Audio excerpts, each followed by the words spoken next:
धर्मवेषेण यो द्रव्यं परस्वं लभते नरः तत्पुराणकर्मजं भवेत् फलम्। कर्पूरगौरं करुणावतारं संसारसारं भुजगेन्द्रहारं सदा वसन्तं हृदयारविन्दे भवं भवामि सहितं नमामि।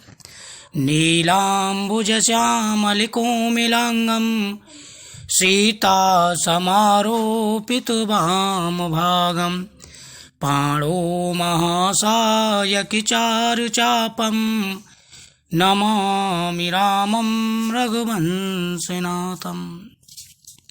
स्वागत है आप सभी का मेरे एच.एस. भारद्वाज यूट्यूब चैनल पर। आज मैं आपको कार्तिक मास के आखिरी दिन यानी कार्तिक पूर्णिमा की कथा सुना रहा हूँ। कार्तिक मास का 31वां अध्याय। आज के दिन कार्तिक मास की इस कथा का श्रवण करने से पूरे महीने की कथा का फल प्राप्त हो जाता है।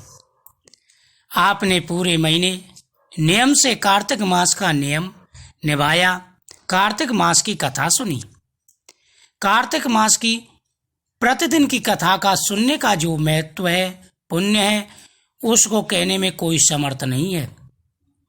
कार्तिक मास में जो भी पाठ पुण्य किया जाता है, कार्तिक मास के महीने में जो भी पूजा पाठ की जाती है, भगवान केशव बड़े प्रसन्न होते हैं। इंसान की हर मनोकामना पूरी हो जाती है। कार्तिक मास में भगवान की गई पूजा, तुलसी माता की गई पूजा, भगवान शिव की गई पूजा और गौ माता की गई पूजा का अनंत गुना फल प्राप्त होता है। जो लोग हजारों अश्वमेध यज्ञ करते हैं, करोड़ों वाजपेयी यज्ञ करते हैं, अनंत यात्राएं करते हैं, तीर्थों का दर्शन करते हैं, उन सब का फल सिर्फ कार्तिक मास के नियमों को निभाने से प्राप्त हो जाता है। जो लोग कार्तिक में दान करते हैं, कार्तिक मास में गौदान करते हैं, ब्राह्मण को दान करते हैं, तुलसी दल सालग्राम जी पर अर्पण करते हैं, उनकी सभी मनोकामनाएं पूरी हो जाती हैं। कार्तिक मास का बड़ा महत्व है। जो कोई भी दान करता है, कार्तिक मास में जो कोई भी दान करता है और उसको कोई देखता है या लोग जागरण करते हैं, भगवान का नामोच्चारण करते हैं, अगर कोई उसको देख भी ले, उसको भी छठा अंश प्राप्त हो जाता है। कार्तिक मास में किए गए पुण्य सभी को प्राप्त होते हैं। इस प्रकार बिना दिए पुण्य का पाप भी मिल जाता है और बिना किए पुण्य भी मिल जाता है। जिस प्रकार से धनेश्वर को सिर्फ देखने का पुण्य मिला था, नर्मदा नदी के तट पर धनेश्वर ने देखा कि लोग कार्तिक मास के दिन ब्राह्मण को अनेक प्रकार के द्रव्यों का दान कर रहे हैं। कार्तिक मास के पूरे महीने की कथा जब श्रवण की हो तो पूर्णमासी के दिन दान जरूर निकालना चाहिए।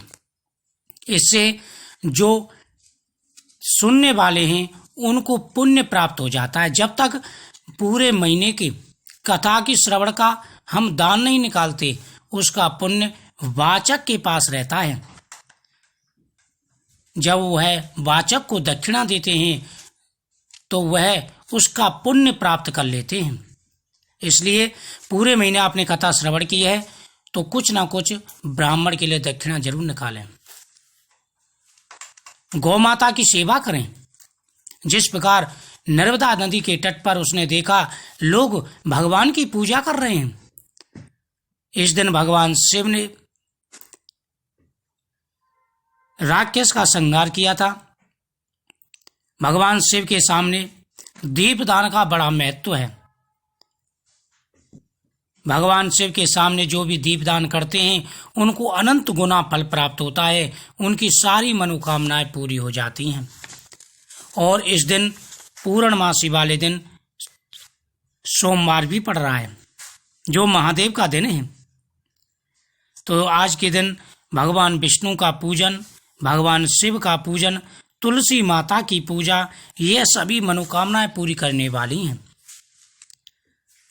जिस प्रकार से धनेश्वर ने देखा कोई प्राण बाँच रहा है, कोई नृत्य गीत कर रहा है, किसी के गले में तुलसी की माला है, लोगों के ऐसे तमाशे देखकर धनेश्वर ने देखा वहां घूमते घूमते दर्शन, स्पर्श और बात करते करते विष्णु जी का नाम सुना। लोग जोर जोर से भगवान विष्णु की पूजा कर रहे थे। इस प्रकार एक मास उसने पूरा देखा और कार्तिक मास के उद्यापन भी देखा।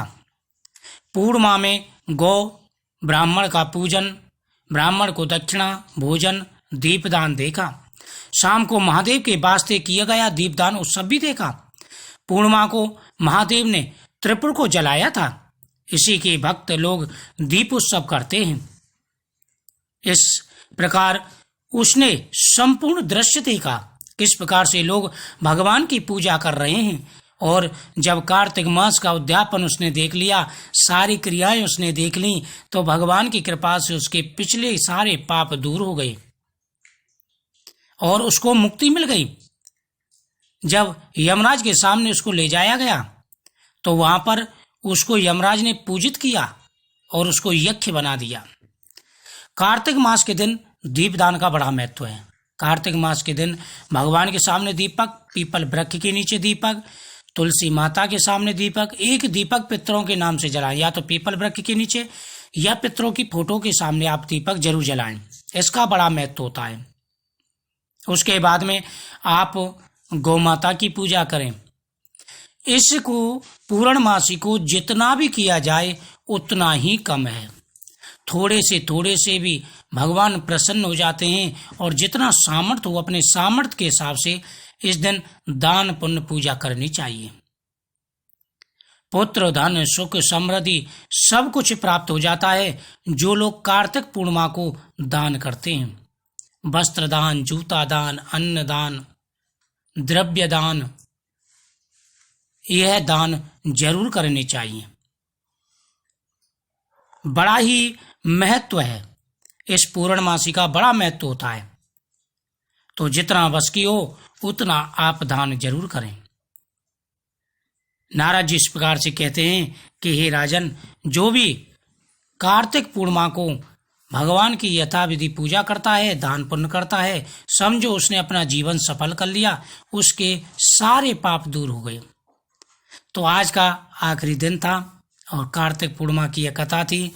इस प्रकार से भगवान की पूजा करें, कथा का श्रवण करें और भगवान की कृपा आपके ऊपर होगी, आपकी सारी मनोकामनाएं पूरी हो जाएंगी। जय श्री कृष्ण।